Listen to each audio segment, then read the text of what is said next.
If you've been around for a while, you may remember the praise which I landed on Doom 64. The developers took the core Doom gameplay and created an entirely new game for the console. They improved pretty much everything from the original games and left us with a game which, whilst it felt familiar, it was a brand new experience. In the 90s, id Software teamed up with Ravensoft and released Heretic. The easiest way to describe it was as a medieval version of Doom. It was a successful game, and so a sequel, Hexen, was put into development, which enhanced the original with new features and so on. That landed in 1995 on PC, and an expansion pack followed a year later. Fast forward then to 1997, and the game was to be released across consoles of the time, which included the Sega Saturn, PlayStation and Nintendo 64. While the Saturn and PlayStation versions were developed by Probe Entertainment, they did feature a slower frame rate, less detailed architecture and toned down violence.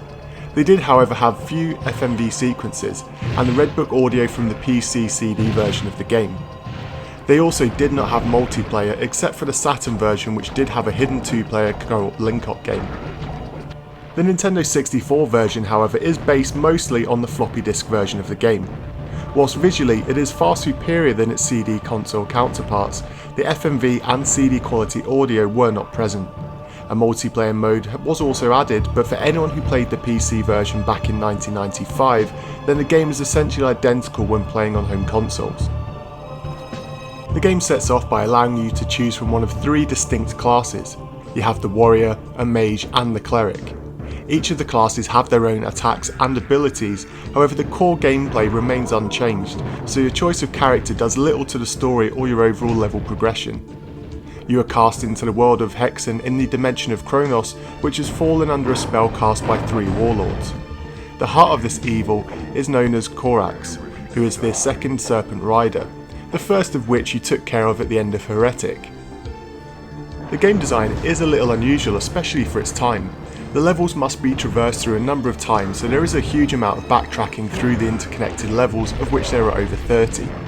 However, calling them levels is not entirely true, as the game is set in one huge map, and you instead use ethereal travel to travel and warp between certain points of the world which contain these so-called levels. Having this mechanic can sometimes make the game confusing to know exactly where you need to go to, but at the same time it does add some artificial longevity to the overall experience. In a strange move, considering the expansion pack wasn't released yet, there is the option to turn the detail between high and low.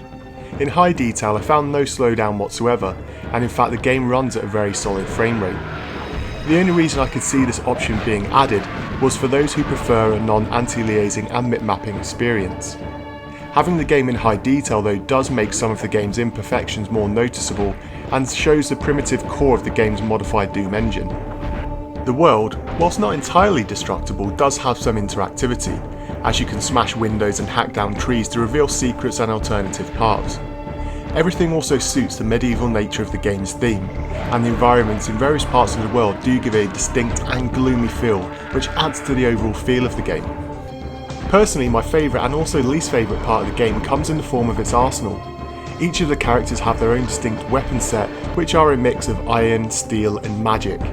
Whilst you start off with a basic attack which doesn't require any magic ability, as you unlock further attacks you'll gradually need to keep topping up your magic.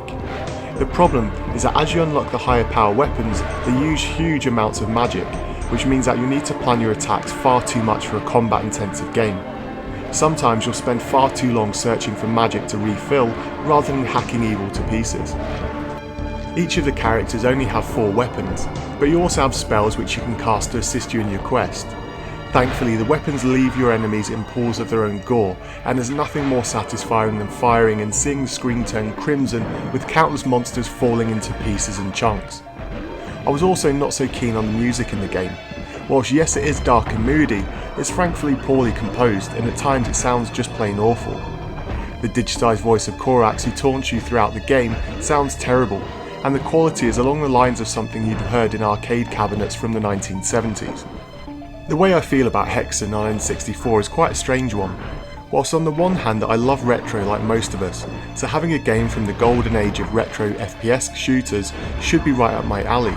but nothing in fact was done to improve it bar adding a multiplayer mode, and it really makes me wonder why they sold this for a full RRP for a game which is already 2 years old by this point. Not to mention games like Turok showed that the console could throw around polygons, and so a sprite-based clunky shooter was what nobody was really asking for at that time. Doom 64 showed how Hexen should have been made on the console, but sadly we were left with a game which really shouldn't even appeal to even the most dedicated of first-person shooters.